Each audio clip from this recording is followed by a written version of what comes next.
You max leveled your PDSW 5 to 8 and now you're struggling to find the perfect attachments, and that weapon tuning thing is quite confusing? No worries. In this video, I'll show you a low recoil, high mobility attachment combination, and also how to apply the weapon tuning and what exactly does it do to improve your gun. The PDS or P90 is already one of the top 3 SMGs with 190 milliseconds time to kill, and that up to 13 meters, so the longest effective damage range. You want to have a good effective damage range with your SMGs because you're going to be shooting Jimmys, Timmys, Daves, and Ralphs on any distance. Base recoil we can figure out very simple. We go on the Gunsmith, firing range without a single attachment, then we position ourselves in a corner here, and we can see right here already a good base recoil. Now you do notice there is a lot of bounce left and right, bullet spacing, everything.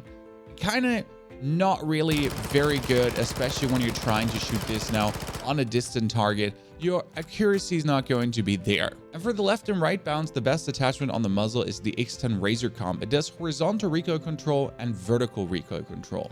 The good thing is now you can also go for the tune to actually improve the gun kick control and the recoil stabilization. We're going to do first without tuning so I can show you the big difference between tuned and untuned. For the barrel, we're slapping on the Corvus Pro range, which does bullet velocity, damage range, recoil control, and a little bit of hipfire accuracy. Now you could go for the cloak, which does the same without the hipfire, and it's also suppressed. That being said, you're not popping up on the map, so why care about suppression? There are faster ADS ones, for example the Duke, but the Corvus gives us this huge bonus of effective damage range. The Aftech Defense gives us some bonus of damage range, but the Corvus gives us a huge one. Yes, it does reduce ADS time, but again, you can also tune the ADS time a bit lower here again, which might lead to one less ADS frame, and that's actually quite good. For the Coom, we're using the TV Tech Coom for sprint to far speed and aim down sight speed. It does reduce aiming stability and aim walking speed a bit, but we really want the huge chunk of ANO side speed it gives us. I didn't like the Einstein, so I'm going for an optic here, and that's currently the Cronin Mini Dot. If you do want to unlock a very good sight early, you do actually have to get the Expedite 12 to level 7, and you get the Cronin Mini Pro. The Cronin Mini Pro is a very nice compact sight that gives you good vision, but haven't done that yet, so going for the short magnification. The tuning here is very interesting. You have the close to far slider, and the close to far slider essentially brings the gun closer or further away from your face. This is now the normal eye position, and you notice the gun is in the middle of your screen. Now if we tune this to far and we're going to the firing range, you notice the gun is further away from you. So you're not actually changing the zoom pretty much. It's just the way how you look and how much the gun takes up screen space for you.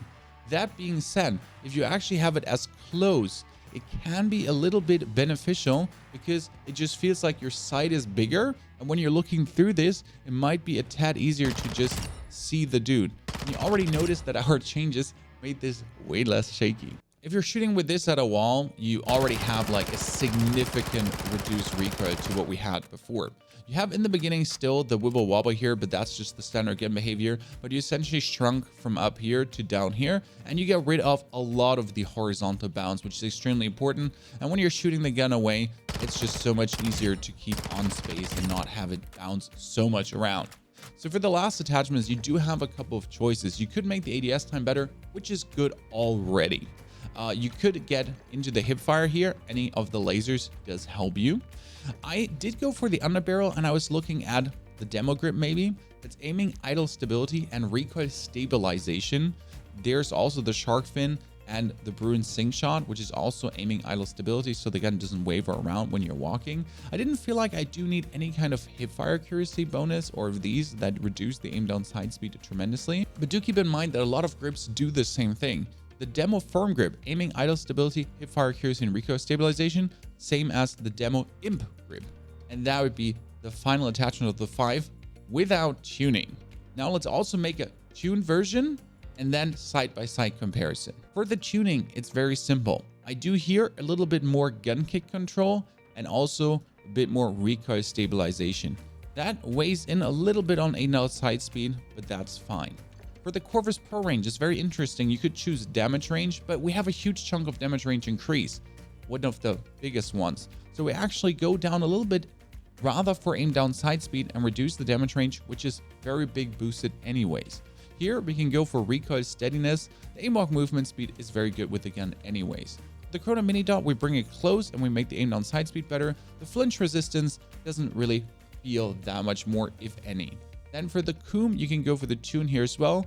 You go aim down sight speed, aiming idle stability lower. That doesn't really matter.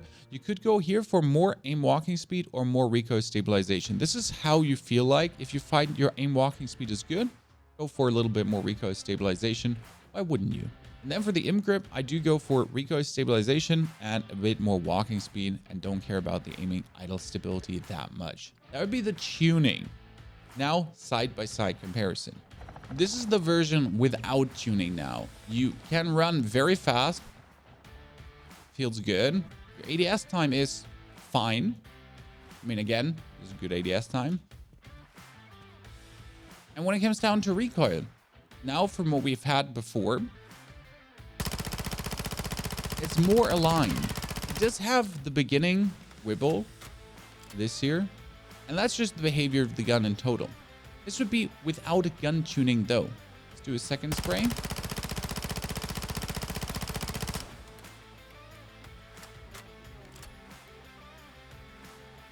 And that is what you get without any tuning. Now with the tuning, so a little bit more recoil, a little bit better ADS time and whatnot. The recoil feels slightly improved to what we've been having before, but